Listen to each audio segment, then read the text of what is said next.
कितनी दिव्यता से भरे हुए हैं दोनों। कौन है ये दोनों राजकुमार?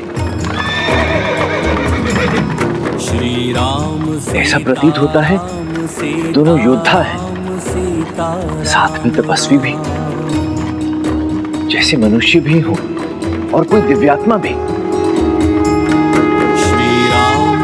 इन दोनों के व्यक्तित्व में कितना अद्भुत आकर्षण है। परंतु यदि मैं इन्हें देखता रहूंगा तो कहीं ऐसा ना हो कि प्रभु श्री राम के दर्शनों से वंचित हो जाऊं। प्रभु सामने हैं और तुलसीदास तुम उन्हें यहाँ वहां देख रहे हो। प्रणाम प्रभु। कहाँ है प्रभु श्री राम? कहाँ है? वहां है। जिन्हें तुमने राजकुमार समझा वो प्रभु श्री राम और भैया लक्ष्मण ही तो थे। तुम भी उन्हें पहचान ना सके और ध्यान से उनके दर्शन भी ना कर सके। ये आप क्या कह रहे हैं प्रभु? प्रभु श्री राम मुझे दर्शन देने आए थे और मैं अभागा उन्हें पहचान भी नहीं पाया। ये कैसे हो गया प्रभु? ये भूल मुझसे कैसे हो गई? जिनका नाम लेकर मेरा जन्म हुआ, बचपन से जिन्हें मैं खोज रहा था, सदा उन्हीं की पूजा की मैंने। कितनी बार उनकी राम कथा का पाठ किया मैंने। वो सामने थे मेरे और मैं ये कैसा आवरण पड़ गया मेरी दृष्टि पर।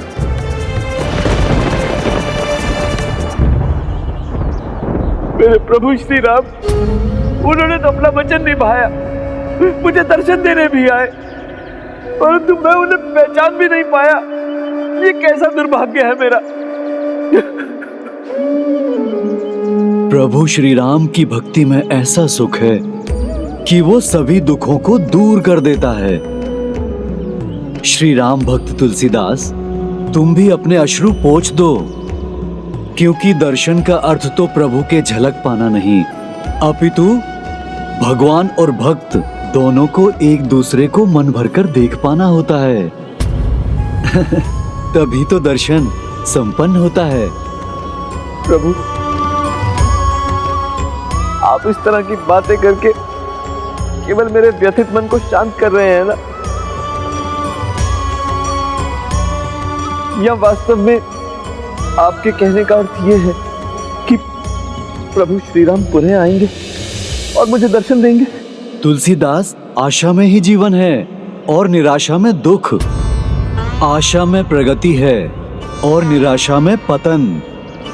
इसीलिए निराश होने का कोई कारण नहीं। जब तक तुम प्रभु श्री राम के दर्शन से तृप्त नहीं होते, तब तक ना मेरा दिया वचन पूर्ण होगा और ना ही प्रभु श्री राम द्वारा दिए गए उनके दर्शन का अवसर। अर्थात प्रभु श्री राम पुनः दर्शन देने आएंगे मुझे? हाँ, मुझे विश्वास है ऐसा कल ही होगा। जब राम घाट पर प्रभु तुम्हें दर्शन देने आए तो तुम उन्हें पहचान लेना। हाँ प्रभु, आपने तो सदा मेरी सहायता की है, केवल एक सहायता और कर दीजिए।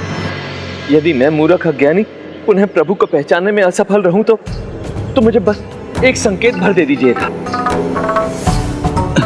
भक्त और भगवान के बीच भला मेरा स्थान कहाँ? क्या आप क्या कह रहे हैं प्रभु? जहाँ प्रभु श्री राम, वहाँ श्री राम भक्त हनुमान। जब जब प्रभु श्री राम का नाम लिया जाएगा, वहाँ आपका आगमन तो स्वतः ही हो जाएगा। कल भी जब तक मुझे प्रभु श्री राम के दर्शन नहीं हो जाते और जब तक मैं प्रभु श्री राम को पहचानने में सफल नहीं हो जाता, तब तक मैं बिना रुके प्रभु श्री राम के नाम का जाप करता रहूंगा। तब आपको तो वहां आना ही पड़ेगा प्रभु। आएंगे ना? अवश्य। धन्यवाद प्रभु, धन्यवाद। सच्चे मन और श्रद्धा से जो भगवान को पाना चाहते हैं, ऐसे सच्चे भक्तों से तो भगवान भी मिलने को आतुर रहते हैं। इसलिए वो उन्हें दूसरा अवसर अवश्य देते हैं। फिर अगले दिन तुलसीदास जी ने वही किया होगा ना, जैसा हनुमान जी ने कहा। अगला दिन था बुधवार, मौनी अमावस्या, जो ग्रहों की स्थिति और उसकी तिथि के अनुसार अत्यंत शुभ दिन था। एवं इसी दिन तुलसीदास जी प्रभु दर्शन की आशा मन में लिए चित्रकूट के घाट पर बैठे हुए थे। हाँ, ये सर्वोत्तम स्थान है। अब यहाँ बैठूंगा और प्रभु किसी भी दिशा से आए, मैं उन्हें देख ही लूंगा। श्री राम श्री राम श्री राम श्री राम श्री राम श्री राम श्री राम श्री राम श्री राम श्री राम।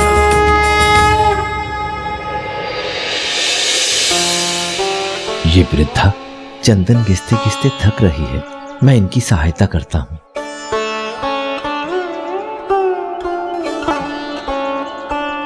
श्री राम श्री राम श्री राम। जय श्री राम। श्री राम श्री राम श्री राम।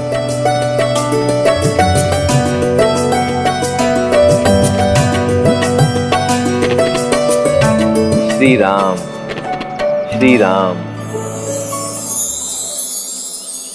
प्रणाम संत महाराज जी। श्री राम। प्रणाम संत महाराज जी। श्री राम श्री राम। प्रणाम श्री संत राम। महाराज जी।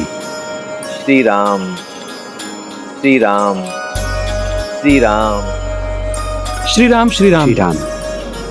यदि प्रभु का नाम लेकर महान संत तुलसीदास जी आशीष दे सकते हैं, तो हम लोग भी श्री राम कहकर एक दूसरे को प्रणाम कर सकते हैं। श्री राम श्री राम।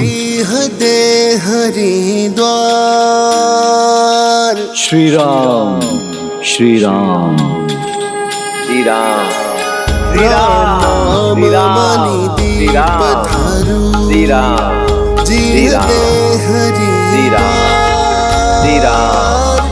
श्री राम श्री राम श्री राम जो चाह श्री राम श्री राम जो श्री राम श्री राम श्री राम श्री राम श्री राम श्री राम श्री राम।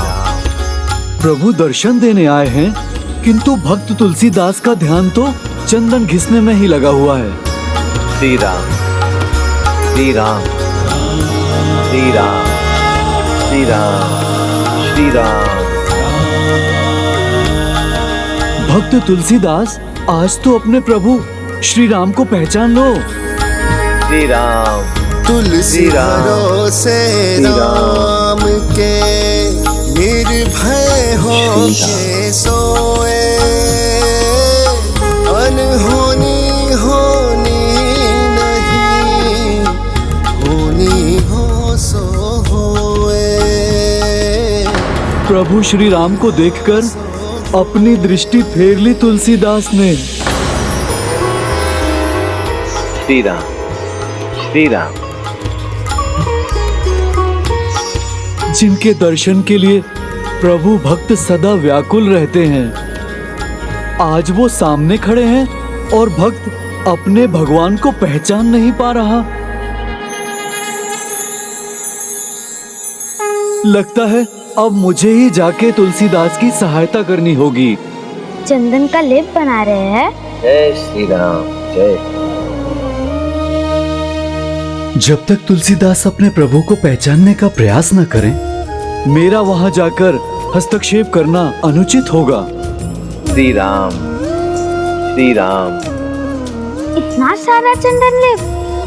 श्री राम श्री राम। उचित नहीं है। मुझे चंदन का तिलक लगा देंगे क्या? श्री राम श्री राम श्री राम श्री राम श्री राम श्री राम।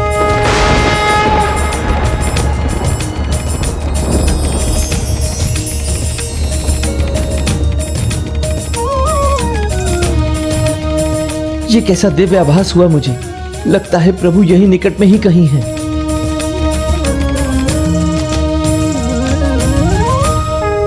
निकट ही नहीं, प्रभु तो सामने ही हैं। उन्हें ध्यान से देखो तुलसीदास, पहचानो उन्हें।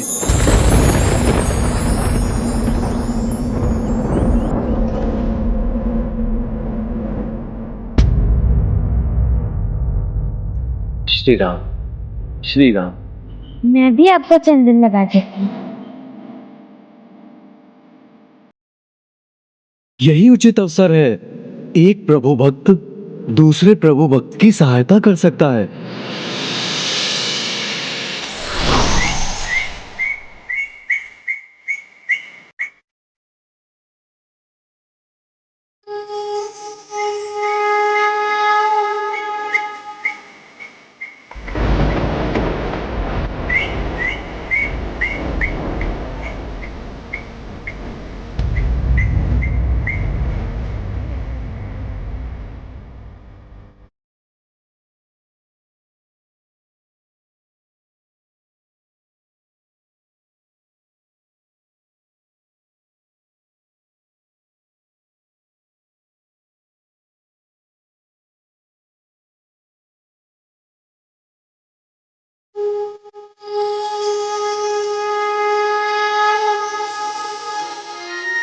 राम प्रेम बिना डूबरो, राम प्रेम ही पिए।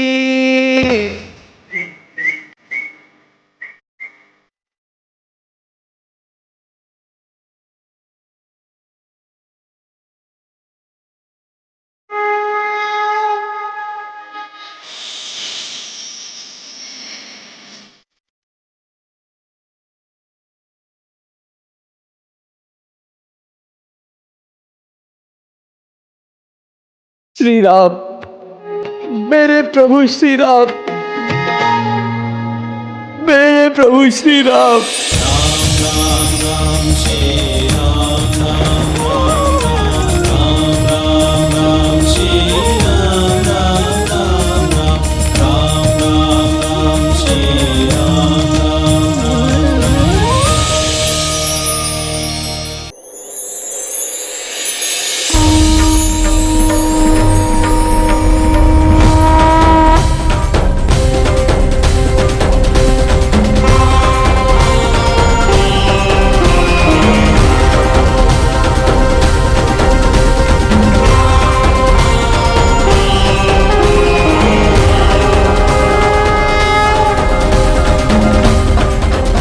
प्रभु, आपके मुख का दर्शन उस तरवर की छाया के समान है जो भीषण गर्मी में तपते शरीर पर पड़ उसे शीतलता प्रदान करती है।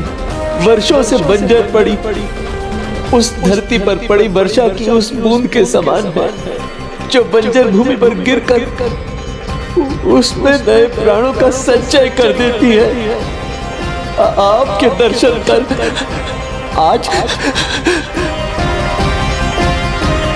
मेरे जीवन में प्राण लौट आए प्रभु। मेरे जीवन की अमावस्या पूर्णिमा में परिवर्तित हो गई प्रभु। मैं आपका कितना भी धन्यवाद करूं कम है प्रभु। तुम्हारा सदा कल्याण हो भक्त तुलसीदास।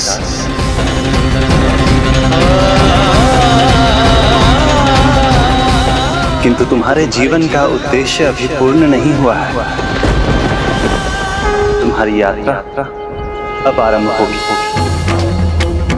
इसे विजय तिलक समझो और इसी से तुम्हें अपने जीवन में अपने उद्देश्य को पूर्ण करने की क्षमता मिलती है।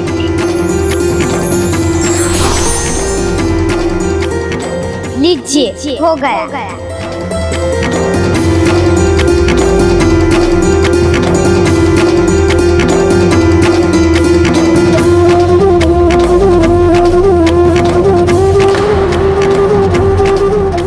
धन्यवाद प्रभु श्री राम की कृपा हो तुम पर।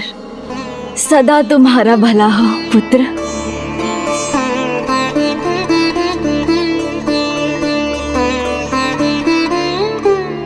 भक्त तुलसीदास, अब तो तृप्त हुए ना तुम?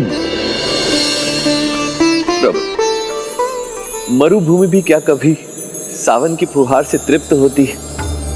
आज प्रभु के दर्शन करके मैं संतुष्ट अवश्य हो गया, परंतु प्रभु श्री राम के मनोहर मुख के दर्शन करने के पश्चात मन को जो सुख, जो आनंद मिला, मन सदैव उसी में ही रहना चाहता है। सत्य कहूं तो प्रभु दर्शन का अमृत पान तो मैं बार बार करना चाहूंगा, तुम विश्वास रखो, प्रभु कृपा तुम पर बनी रहेगी।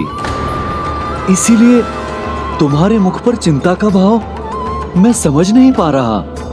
प्रभु, ये चिंता नहीं है, मैं विचार कर रहा हूं, क्योंकि आज तक मैं यही समझता आया था कि मेरे जीवन का एकमात्र उद्देश्य प्रभु श्री राम के दर्शन करना है। परंतु आज प्रभु श्री राम ने स्वयं मुझसे कहा कि मेरे जीवन की वास्तविक यात्रा तो अब आरंभ हुई है।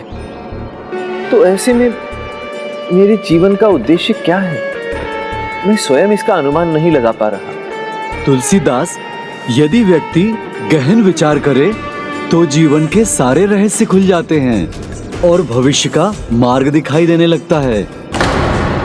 यदि आवश्यकता है तो जीवन के प्रत्येक संकेत को समझने की और उन्हें आत्मसात करने की, और जो कुछ भी वो सुने उस पर विशेष ध्यान देने की।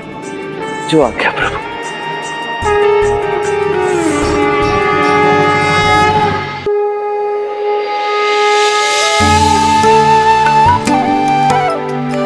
हे संत श्रेष्ठ, प्रयाग का माघ मेला आरंभ हो रहा है, जिसमें महान महात्मा सम्मिलित होते हैं। क्या आप भी चलना चाहेंगे? यदि आवश्यकता है तो जीवन के प्रत्येक संकेत को समझने की और उन्हें आत्मसात करने की। हाँ हाँ, मैं अवश्य जाऊंगा और वहीं से ही मैं काशी चला जाऊंगा।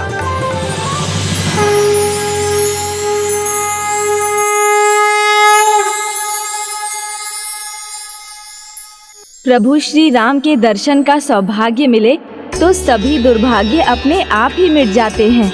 अब तुलसीदास जी के मन में यदि अज्ञानता का, उनकी आत्मा में किसी विकार का छोटा सा भी अंश शेष था तो वो प्रभु दर्शन से मिट गया। इसलिए वो अब अपने जीवन के महान लक्ष्य के लिए पूर्ण रूप से तैयार थे। तो फिर अब किस बात का विलंब था?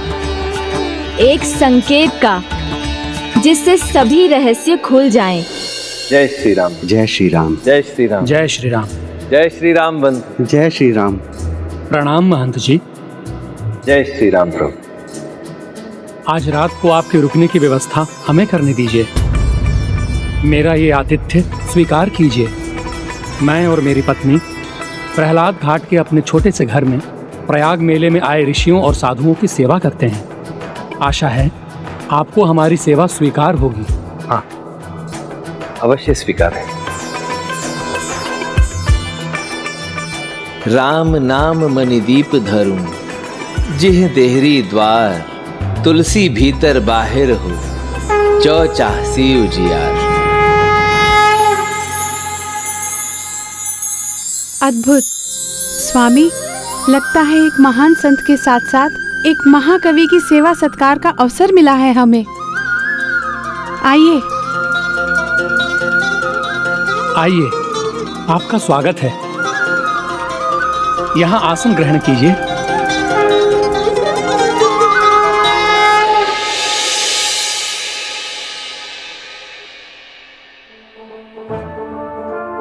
अद्भुत, लगता है एक महान संत के साथ साथ एक महाकवि की सेवा सत्कार का अवसर मिला है हमें। कदाचित यही मेरी योग्यता है और कवि बनना ही मेरे जीवन का उद्देश्य है।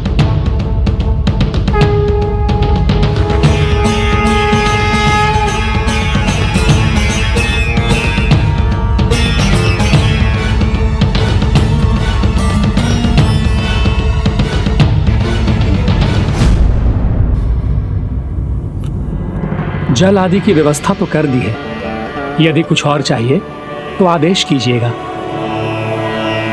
सुनिए, क्या आपके घर में कुछ लेखन सामग्री होगी? कुछ ताड़पत्र और स्याही तो होगी।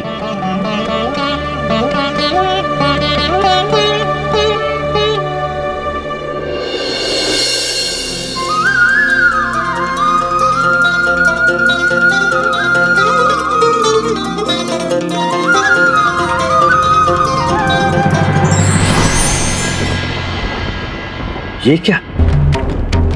मेरा लिखा नेत्रों से ओझल कैसे हो गया?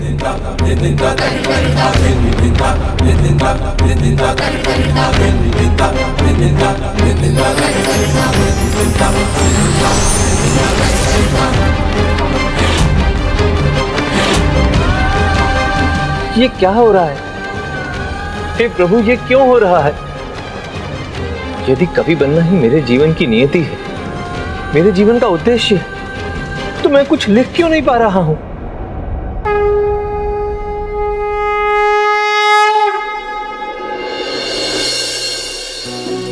प्रणाम महात्मा जी। प्रणाम। आप स्नान ध्यान पूजा कर लौट भी आए? जी। कल जो आपने कहा था बहुत सुंदर था। यदि आप बुरा न माने तो वो 2 पंक्तियां लिखकर आप मुझे देने की कृपा करेंगे? मैं उनको आपकी स्मृति मानकर सहेज कर रखूंगा। किंतु कल तो मैं कुछ लिख ही नहीं पाया।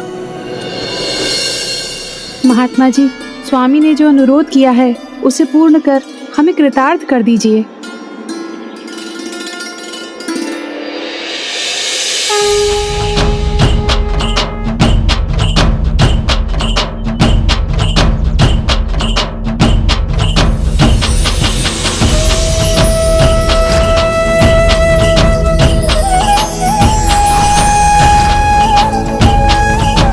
सुंदर, अति सुंदर। शब्दों को कितना सुंदर स्वरूप दिया है आपने।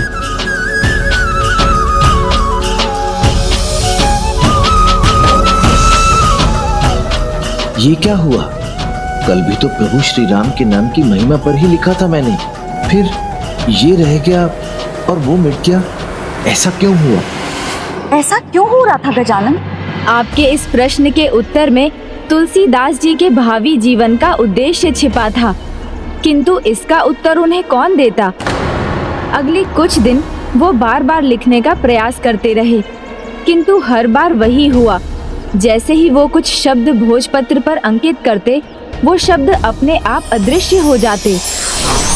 इस प्रकार 7 दिन बीत गए और प्रयाग मेला के अंतिम दिन तुलसीदास जी लौटने की तैयारी करने लगे।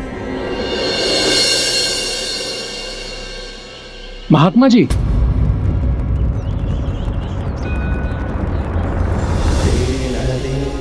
आप ये लिखने की सामग्री तो यहीं भूल गए।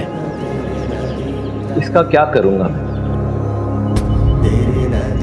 कदाचित लिखना मेरी नियति में नहीं, ये मेरे जीवन का उद्देश्य नहीं है। किंतु हमारा उद्देश्य है आपको प्रेरित करना। सूर्योदय तो होकर ही रहता है, भले ही हम सोए रहे, और जब जागते हैं तब रात का अंधकार छट चुका होता है, सवेरा ही दिखाई देता है। जागने भर की देरी है, किंतु हमें पूर्ण विश्वास है आपके जीवन में सवेरा आएगा। हमारे आराध्य अवश्य आपके उद्देश्य को पूर्ण करने की शक्ति देंगे।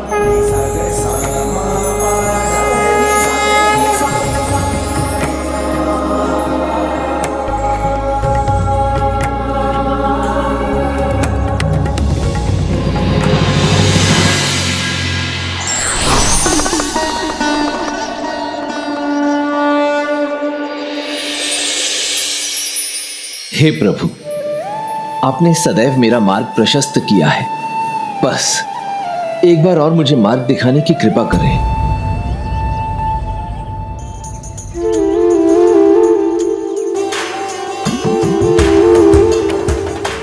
ये तो वही ऋषि हैं जो ऋषि काकभूषुंडी की रामकथा में भी थे। अवश्य ही इनका यहां उपस्थित होना कोई संकेत है। कदाचित अब यही मुझे बताएंगे कि मुझे अब आगे क्या करना है।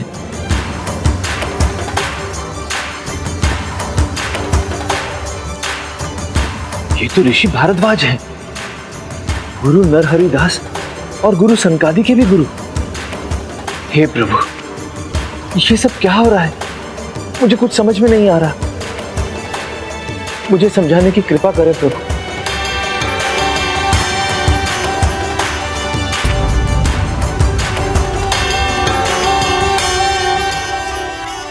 ये पावन राम कथा भगवान का परम पद प्रदान करती है। इसका श्रवण करने से अविचल भक्ति प्राप्त होती है। हे उमा, ये वही राम कथा है जो आगे चलकर ऋषि काकभूषुंडी गरुड़ देव को सुनाकर उनका भ्रम दूर करेंगे। विमल कथा हरिपद धाई, भगति होई सुनी अनपायनी। उमा कहियूं सब कथा सुहाई, जो भुसुंडी ठगपति ही सुनाई। उस क्षण तुलसीदास जी ने भविष्य के महान संतों के साथ राम कथा के विभिन्न कांडों की रचना करते हुए स्वयं को देखा।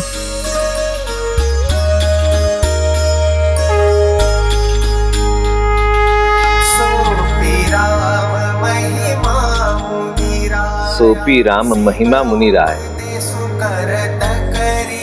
शिव उपदेशु करत करिदाया।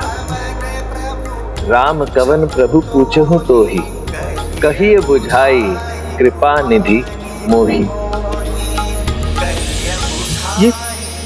ये क्या है? तुम्हारे भावी जीवन की ये एक झलक है महाकवि तुलसीदास।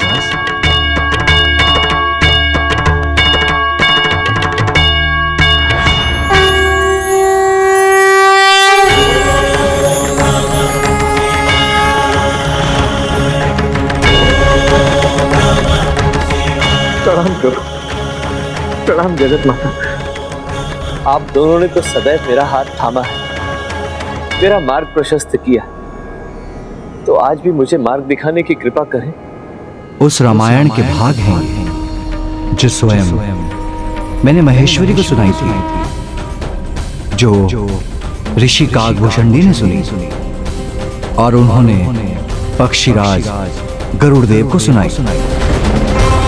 उसी सभा में ऋषि याज्ञवल्क्य जी ने राम कथा सुनी और उन्होंने ऋषि भारद्वाज को सुनाई। इसीलिए मैं फिर कहता हूं, तुम इन सभी के साक्षी बन रहे हो, अर्थात ये एक झलक है तुम्हारे जीवन के उद्देश्य की।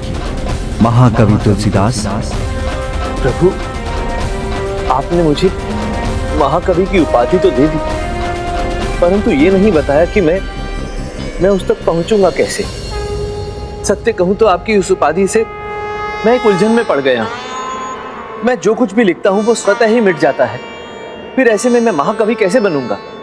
पुत्र तुलसीदास, ऐसा क्या लिखा तुमने जो मिट गया? माता, मेरे मन में तो बस प्रभु श्री राम ही बसते हैं। उन्हीं की प्रशंसा में मैंने देव भाषा संस्कृत में उन्हीं की महिमा का वर्णन करते हुए कुछ पद लिखे थे। तो क्या तुमने ऐसा भी कुछ लिखा जो मिटा नहीं? हाँ प्रभु, मैंने प्रभु श्री राम की प्रशंसा में साधारण जन की भाषा अवधि में भी कुछ पद लिखे थे। और जो तुम्हारे हाथों में है वो कौन सी भाषा में लिखा है? ये भी प्रभु साधारण जन की भाषा अवधि में भी, जिसे हर कोई समझ सकता है।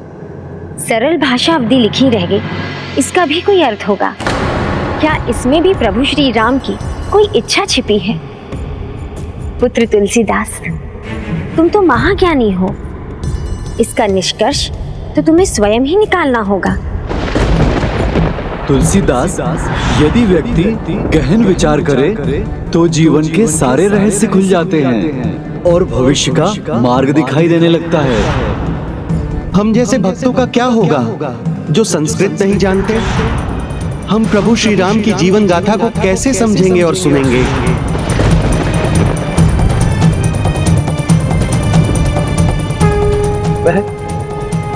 मैं समझ गया प्रभु। माता, मैं समझ गया कि मेरे जीवन का उद्देश्य क्या है। मुझे प्रभु श्री राम की कथा सरल भाषा में लिखनी है, उस भाषा में जिसे एक साधारण भक्त भी समझ सके। वो राम कथा प्रभु जो स्वयं आपके ऋषि काकभूषणी के, ऋषि याज्ञवल्क्य जी के मुख से निकली पावन शब्द गंगा के ही समान होगी और जिसके श्रोता होंगे स्वयं माता गौरी, पक्षीराज गरुड़देव, महर्षि भारद्वाज और ये समस्त संसार। यही है तुम्हारे जीवन के उद्देश्य का सुप्रभात। अब तुम प्रभु श्री राम की पावन नगरी अयोध्या जाओ और वहाँ राम कथा लिखना आरंभ करो पुत्र। जो आज्ञा माता, जो आज्ञा प्रभु। कल्याण। जगत पिता और जगत माता का आशीर्वाद जिसे मिल जाए वो सफलता की ओर ही बढ़ता है। जैसे अब तुलसीदास जी के पग राम कथा लिखने के लिए प्रभु श्री राम की पावन नगरी अयोध्या की ओर बढ़ रहे थे। जय श्री राम, जय जय राजा राम। जय श्री राम, जय सिया राम। श्री राम, जय जय सीताराम। जैसे ही वो अयोध्या नगरी पहुँचे, उनके साथ एक अद्भुत संयोग हुआ।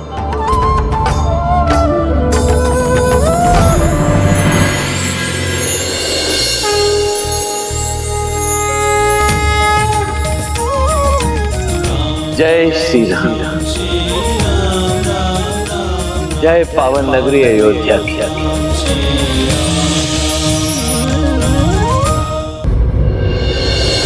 मित्र श्रीकांत, यहाँ अयोध्या कब पहुंचे?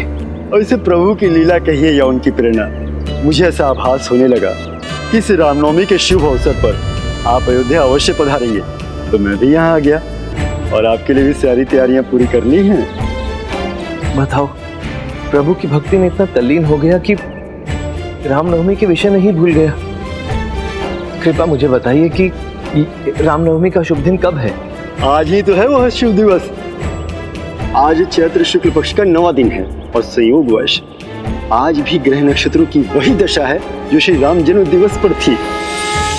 ये क्या कह रहे हो मित्र? इतना अद्भुत संयोग!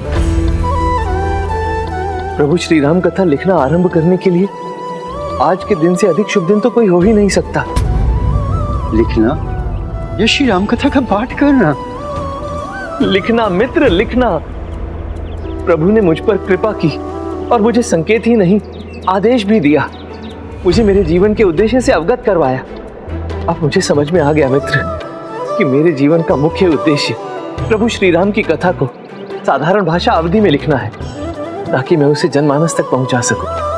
और इस कार्य के लिए आज से अधिक शुभ दिवस तो हो ही नहीं सकता। तो फिर आइए मेरे साथ, आपका आश्रम आपके आगमन की प्रतीक्षा कर रहा है। चलिए जी।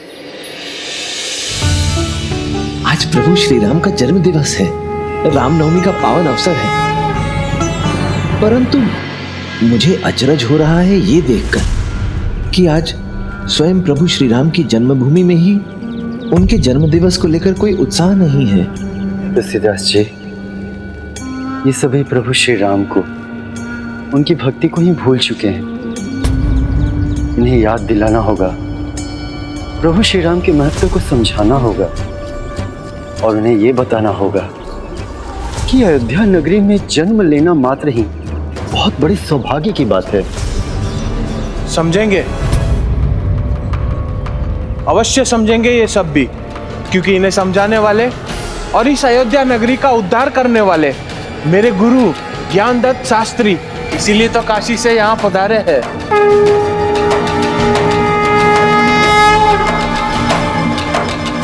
काशी में सबसे सम्मानित ज्ञानियों में से एक है गुरुजी। काशी विश्वनाथ मंदिर के मुख्य पुजारी भी इनके ज्ञान का लाभ उठाने और इनसे सुझाव लेने आते रहते हैं। बस, अब बस भी करो, मेरे शिष्य को क्षमा करें। बोलना आरंभ करता है तो ये भी नहीं देखता कि सामने कौन खड़ा है। वैसे अब अपने मुख अपनी प्रशंसा कौन करे।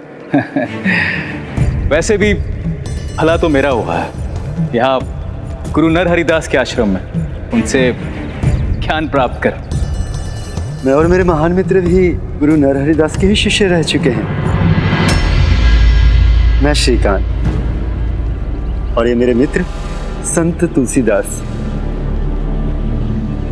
तुलसीदास? गुरुदेव, इसमें इसका कोई दोष नहीं है, यह तो मेरी सहायता कर रहा था। एक छोटी सी चोट क्या लगी तुमने तो इतना बड़ा बहाना बना दिया। ओह, तो इसका स्वभाव आज तक नहीं बदला। बचपन में गुरुजी के सामने अच्छा बनता था, अब स्वयं को संत कहलवाता है। कुछ तुम्हारी याद तो है, तुम वो कुछ कविताएं लिखा करते थे ना, 2-4 साधारण छंद भी लिखे थे तुमने। निज दुख गिरी सम रज करी जाना, मित्र को दुख रज मेरु समाना। सही कहा था तुमने, मित्र का दुख पर्वत के समान होता है, जो मुझे हो रहा है। तुम्हें इस दरिद्रता की दयनीय अवस्था में देख। ये क्या है तुम्हारे हाथों? तुम्हारी वो तुच्छ कविताएं। क्या कहलवाना चाहोगे इनको? तुलसीदास के दोहे। हाँ? तुलसीदास जी जो ग्रंथ लिख रहे हैं उसका नाम होगा तुलसी रामायण। और क्षमा कीजिएगा ज्ञानदत्त जी, किंतु ज्ञानी व्यक्ति वह होता है जिससे मिलकर कोई भी व्यक्ति स्वयं को निम्न होने का भान न करे। और आपकी जानकारी के लिए ये बता देना चाहता हूं कि संत तुलसीदास जी न सिर्फ एक अच्छे कथावाचक हैं बल्कि कथा विशारद भी हैं। और जो उनके हाथों में आप ताड़पत्र देख रहे हैं, इसके ऊपर ये अति शीघ्र श्री राम कथा लिखेंगे। तुलसीदास जी, आप इस महान कार्य को प्रारंभ कीजिए।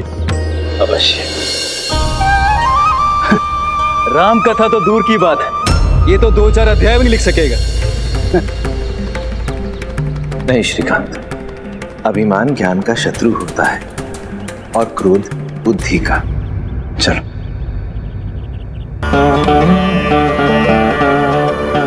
किसी भी महान कार्य के आरंभ में ऐसे लोगों का सामना तो करना ही पड़ता है जो क्षमता, योग्यता, साहस आदि पर संदेह कर उस व्यक्ति का विश्वास तोड़ने का प्रयास करते हैं।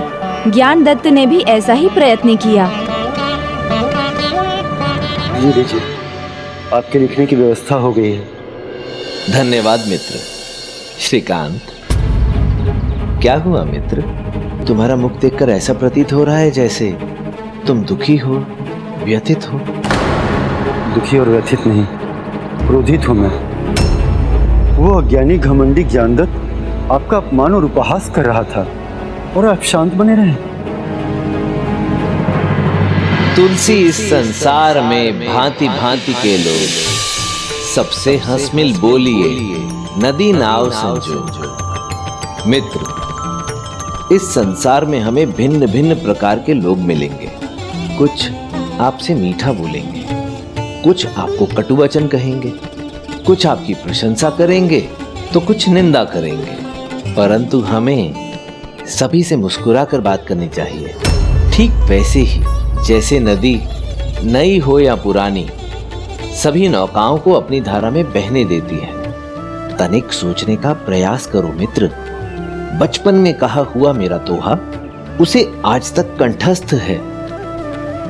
तो इसका अर्थ ये हुआ कि काव्य पद्धति में कही हुई पंक्तियां लोगों को अधिक सरलता से स्मरण हो जाती हैं। कभी कभी निंदा में भी कोई संदेश छिपा होता है। आवश्यकता होती है तो केवल उस संदेश को पहचानने की। मैंने निश्चय कर लिया है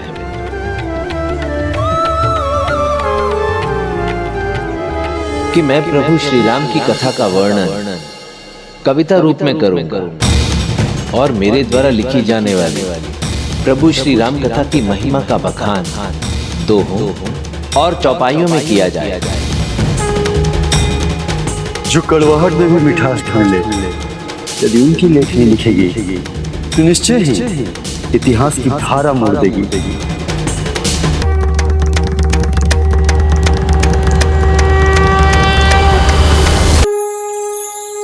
मैं प्रभु श्री राम की कथा का वर्णन कविता रूप में करूंगा और मेरे द्वारा लिखी जाने वाली प्रभु श्री राम कथा की महिमा का बखान दोहों और चौपाइयों में किया जाएगा। जो कड़वाहट में भी मिठास ढूंढ ले, यदि उनकी लेखनी लिखेगी तो निश्चय ही इतिहास की धारा मोड़ देगी।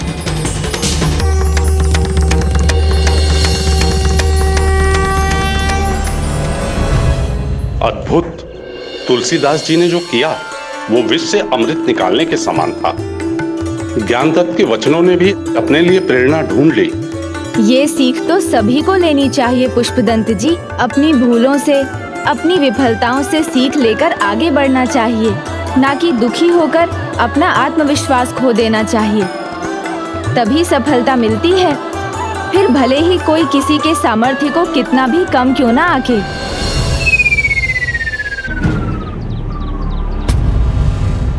ये शिष्य क्या देख रहा है?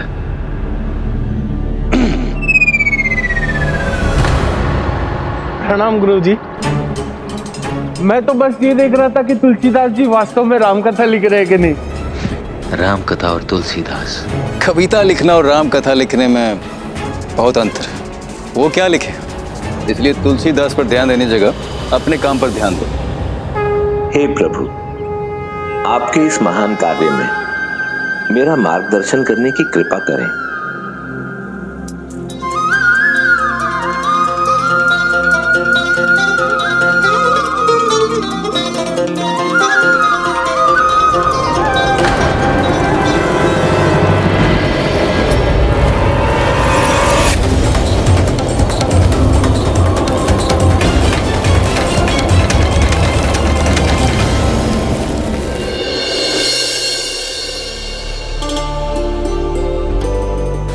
ये लीजिए।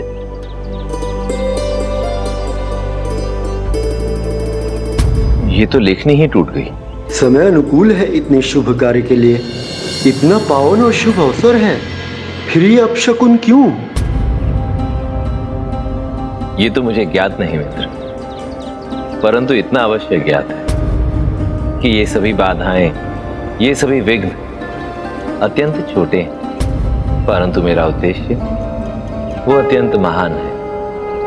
स्वयं प्रभु ने ही तो मेरा मार्गदर्शन किया है। इस उद्देश्य के लिए मुझे आशीर्वाद दिया है। इसमें मुझे कोई संदेह नहीं कि यही मेरे जीवन का उद्देश्य है, यही मेरी नियति है।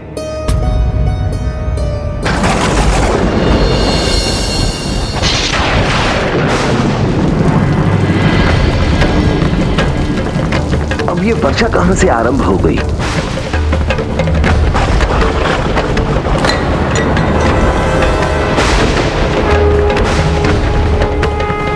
यदि ये आपके जीवन का उद्देश्य है और ये अपशकुन नहीं, तो ये विघ्नों की झड़ी क्यों लगी हुई है? ये विघ्न थम क्यों नहीं रहे हैं? ये विघ्न थम क्यों नहीं रहे हैं? ये विघ्न थम क्यों नहीं रहे हैं?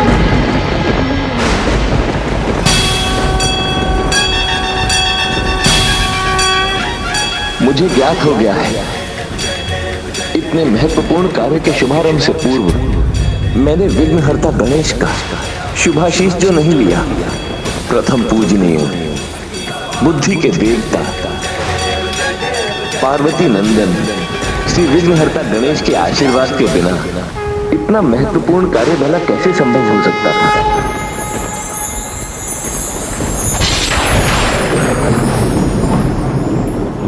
हे प्रभु, हे प्रथम पूजनीय, हे श्री विघ्नहर्ता गणेश, आज रामनवमी के पावन अवसर पर मैं तुलसीदास प्रभु श्री राम की कथा अवधी भाषा में लिखने से पूर्व आपकी वंदना में, आपकी स्तुति में कुछ पंक्तियां आप ही को समर्पित करता हूं।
ये सब कैसे संभव हो रहा है? आश्चर्य, वर्षारूपीय विघ्न जैसे अचानक प्रकट हुआ था, वैसे ही मिट भी गया। प्रभु तेरी महिमा गाए, बप्पा तेरा ही गुण गाए, बप्पा तेरा ही गुण गाए, बप्पा तेरा ही गुण। हे प्रभु, हरि अनंत, हरि कथा अनंत। यदि सभी नदियों का जल स्याही बन जाए और यदि संपूर्ण धरती कागज बन जाए तो भी प्रभु का गुणगान उसमें समा नहीं सकता। और इतना सब कुछ लिखने के लिए मुझ में बुद्धि भी तो नहीं है भगवान। इसलिए हे बुद्धि के देवता, मेरी बुद्धि को इतना समर्थ बना दीजिए कि मैं प्रभु श्री राम की कथा अपने शब्दों में उतार सकूं। प्रभु श्री राम की लीला को जीवंत बना कलयुग को भक्ति, धर्म और मर्यादा की ओर प्रेरित करने में अपना भाग निभा सकूं। कल्याण हो तुलसीदास जी। लेखन की इस पूर्ण अवधि में मेरा आशीर्वाद सदा आपके साथ रहेगा।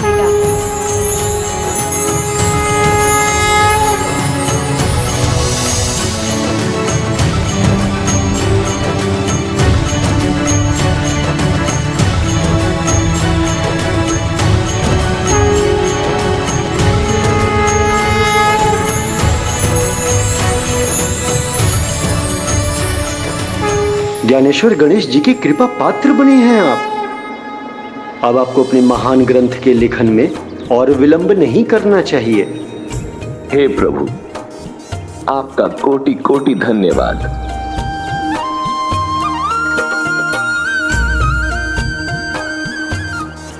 वर्णानामर्थ संघानाम रसानाम छंद सामपि मंगलानाम च कर्तारौ वंदे वाणी विनायको।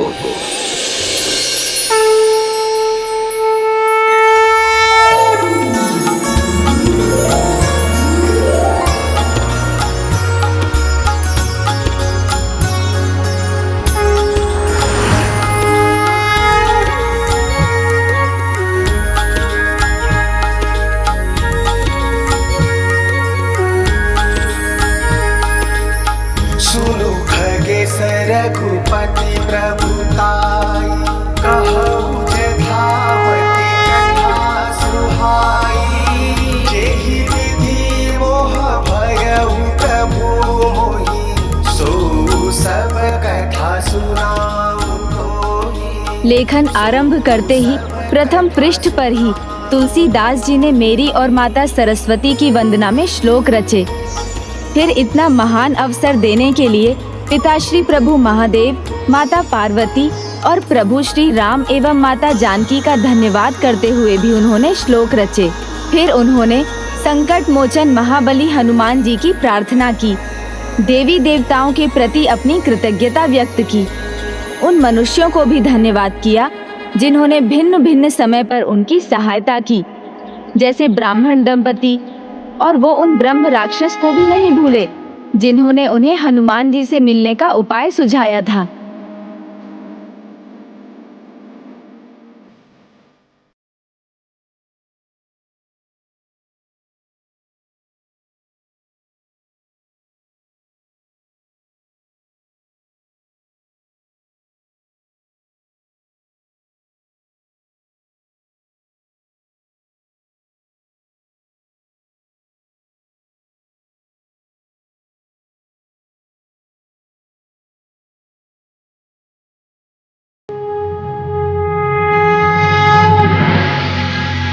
इस प्रकार तुलसीदास जी ने प्रभु श्री राम के पावन चरित्र का बखान करने वाले महाकाव्य की रचना आरंभ की।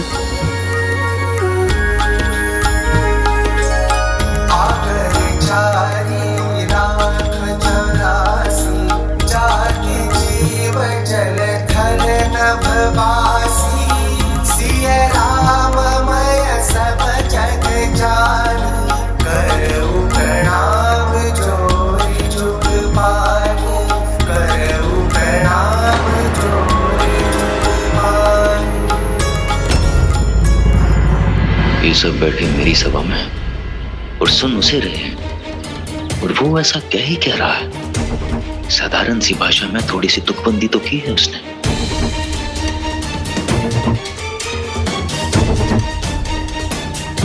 सभा में आप सबका ध्यान कथावाचक पर होना चाहिए। इधर देखिए सब, अपना ध्यान भटकने मत दीजिए।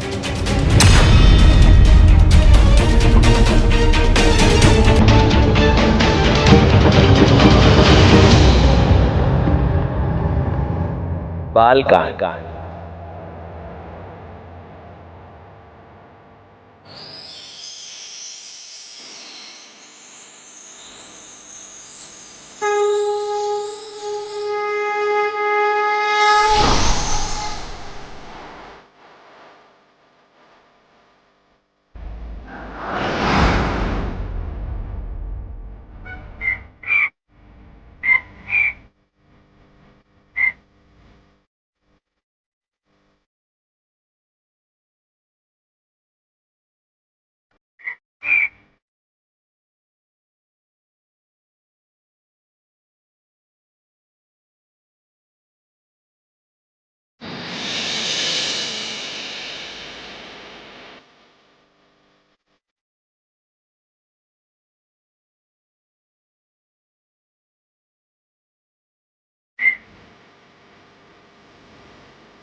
यह चरित जगा वही हरिपद बार।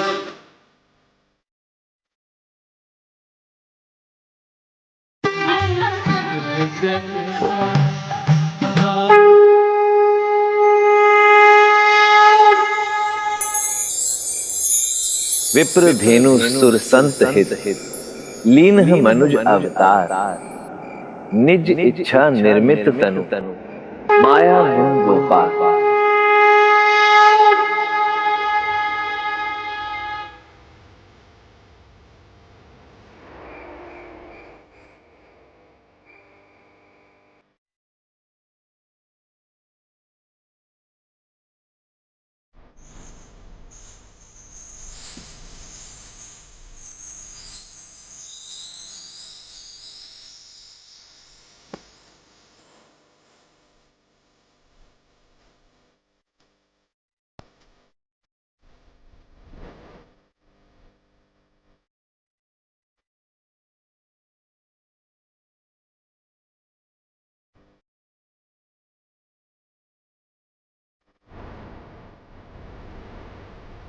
किल किलात उठत धाय किल।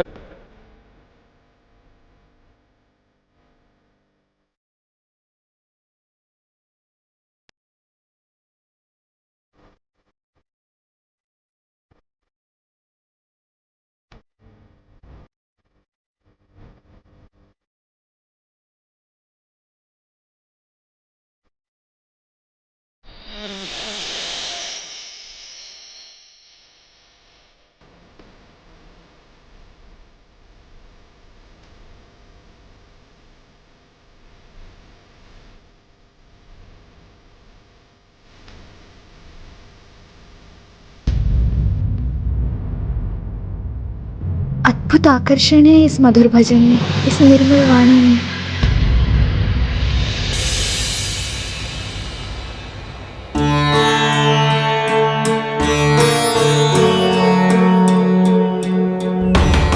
कहाँ गए सबके सब? वो रहे गुरुजी।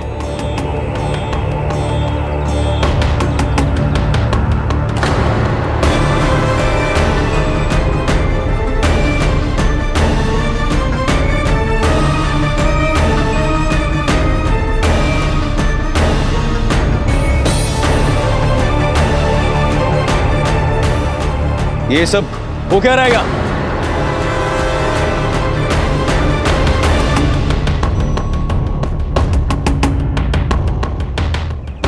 वह मैं ज्ञान का भंडार, ज्ञान तत्व प्रवचन देने के लिए तैयार बैठा और तुम लोग इस डोंगी को सुनने आगे।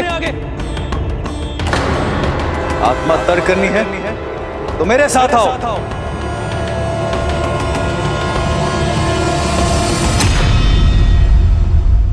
और कलयुग है, अज्ञानता और मूर्खता की पराकाष्ठा।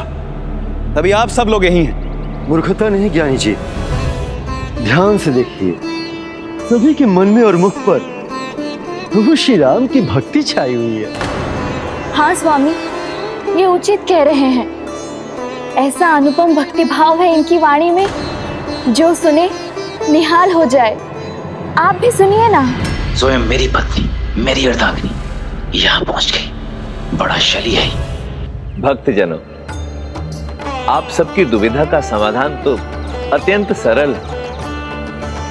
आप सबको अपना ध्यान प्रभु श्री राम कथा का वाचन करने वाले में अथवा प्रभु श्री राम के भजन गाने वाले में नहीं केंद्रित करना चाहिए। एकमात्र प्रभु श्री राम पर ही होना चाहिए। ऐसे में ध्यान भटकेगा ही नहीं। और हाँ, प्रभु श्री राम पर लिखे दोहों और चौपाइयों को सुनने के लिए आपको यहाँ आकर मुझे देखने की भी कोई आवश्यकता नहीं है। उन्हें तो आप स्वयं ही जान जाएंगे। व्यर्थ के शब्द सुनने के लिए नहीं रुकूंगा मैं यहाँ। और जिन्हें अपना और अपने बालकों का सुनहरा भविष्य तय करना है, वो मेरे साथ चलेंगे।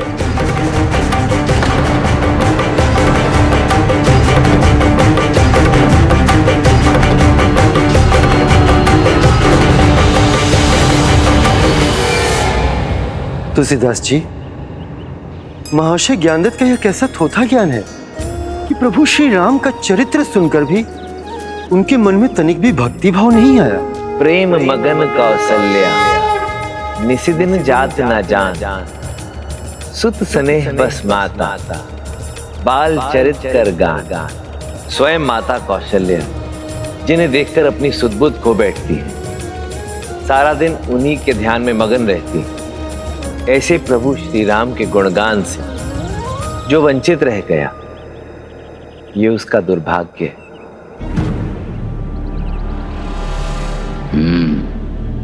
लौट कर यहीं आना पड़ा ना इन्हें। तुलसीदास जी ने किसी भी विकार को अपने निकट नहीं आने दिया। पूरी तन्मयता से अपने लेखन कार्य में जुटे रहे और कुछ ही माह में बाल कांड की रचना पूरी की। निज गिरा पावनी करण कार, राम जसु तुलसी कहियो, रघुवीर चरित अपार, बारिधि पारु कभी कौने कही। हे प्रभु, आपकी महिमा का वर्णन कर मैं अपनी ही वाणी को पवित्र कर रहा। और वैसे भी आपकी कृपा के बिना सागर से भी विशाल आपके चरित्र का वर्णन कर पाना किसी भी कवि के लिए असंभव है। मैं तो केवल इतना चाहता हूं प्रभु कि जो भी मनुष्य इसका पाठ करे उस पर सदैव प्रभु श्री राम और माता जानकी की कृपा बनी रहे। मैं अपनी इस रचना का प्रथम भाग आपके श्री चरणों में अर्पित करता हूं। और अब आपसे अयोध्या कांड लिखने की अनुमति चाहता। अयोध्या कांड लिखने की अनुमति चाहता।